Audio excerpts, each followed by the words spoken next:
Hello साथीभाइहरू, आज चाहिँ म मुला टिप्नु पऱ्यो। यत्रो यत्रो भएको छ मेरो मुला मजाले उखालेर मजाले अचार हाल्नु पर्यो भन्दैछु। घाम मजाले लागिरहेछ। ए मुलाहरू पुरा छ हो, ठुलो भइरहेछ। यता पनि छ, यहाँ पनि छ। मुलाहरू पुरा उयो भइरहेछ। अचार मजाले हाल्नु पर्छ साथीभाइहरू। यस्तो भयो मेरो मुला हो। कतिवटा चाहिँ कुहिरहेको रहेछ भित्र बारीको मुला चाहिँ यस्तो छ है। अब आज मजाले घाम लागिरहेछ। मजाले अब काटेर सुकाएर अचार हालिदिनु पर्यो।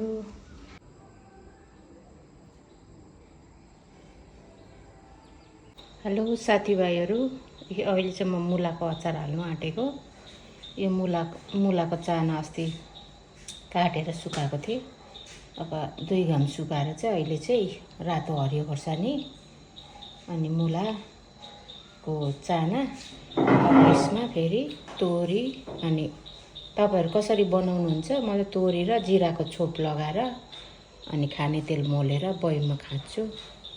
यो चाहिँ जिरा भुटेको जिराको छोप हालेको। यो चाहिँ जिराको छोप।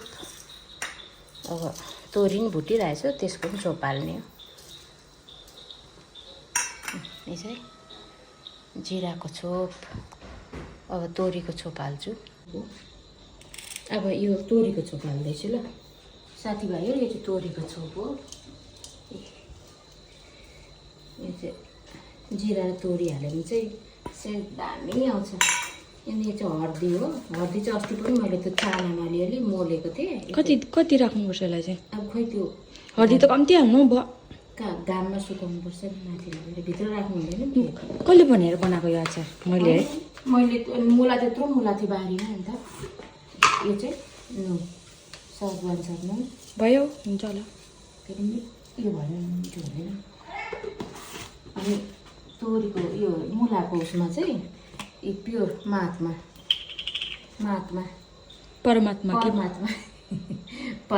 तेल हाल्नुपर्छ। यो तेल चाहिँ अलिक कम्ती छ, लिएर फेरि माथिबाट थप्दा नि हुन्छ। हातले गऱ्यो भने त पोल्दैन नि त? पोल्छ नि अलिअलि त। अब यसलाई चाहिँ मजाले मुस्नुपर्छ साथीभाइहरू। मजाले घाममा सुकाउनुपर्छ। अनि 10 दिन जतिमा यसको पनि निलो भएर आउँछ। यो चाहिँ आफ्नै बारीको मुला हो साथीभाइहरू। मैले यस्तै नै मकै बारीमा हानिदिएको थिएँ, मजाले फलेछ, ठुलो भएर निस्केछ। पुरा त्यो गर्नुपर्छ होला अहिले है, पुरा सुकाउनुपर्छ। मतलब अब घाममा राख्नु। घाममा पहिला पनि म पुरा हाल्थेँ साथीभाइहरू मुलाको अचार। अहिले चाहिँ निकै वर्ष भयो हालेको थिएँ। उयो बट्टामा हुने बारीमा, आफ्नो बारीमा फलेपछि त लोप लाग्दो रहेछ। त्यो बिग्रेर जानु हुँदो रहेछ। नानीहरूले कहिले पनि खानासाना खान्छ।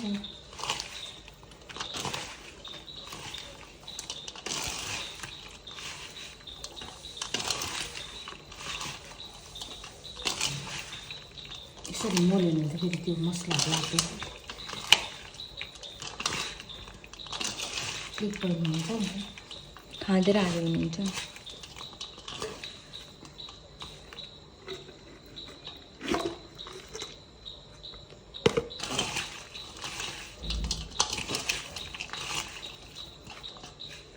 धेरै दिनको बादमा अहिले भिडियो ल्याइरहेको छु साथीभाइहरू। सबैले माया गरिदिनुहोस्। नयाँ हुनुहुन्छ भने सब्सक्राइब गरिदिनुहोस्। त्यो पुरानोहरूले चाहिँ लाइक सेयर गरिदिनु। राम्रो राम्रो भिडियोहरू लिएर आउँछु। सबैले माया गरिदिनुहोस्। सबैले हेरिदिनु भएकोमा धेरै धेरै धन्यवाद। धेरै धेरै धन्यवाद।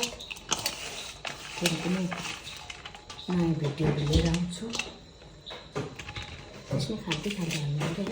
घोर्छु न माथिबाट त्यसरी हातले। तर हात चाहिँ पुरा बेसी धुनुपर्छ है, पोल्छ नि पत्ता हातमा। त्यो खाँद्नु पनि पर्दैन कि ठिकै एकपल्ट भयो। यो घट्छ नि, पुग्छ नि। भयो त। रेडी फेरि पुगेन अब फेरि भोलि बाबाले दामी देख्दैछ है राम्रो देखेँ हात चाहिँ मजाले धुनु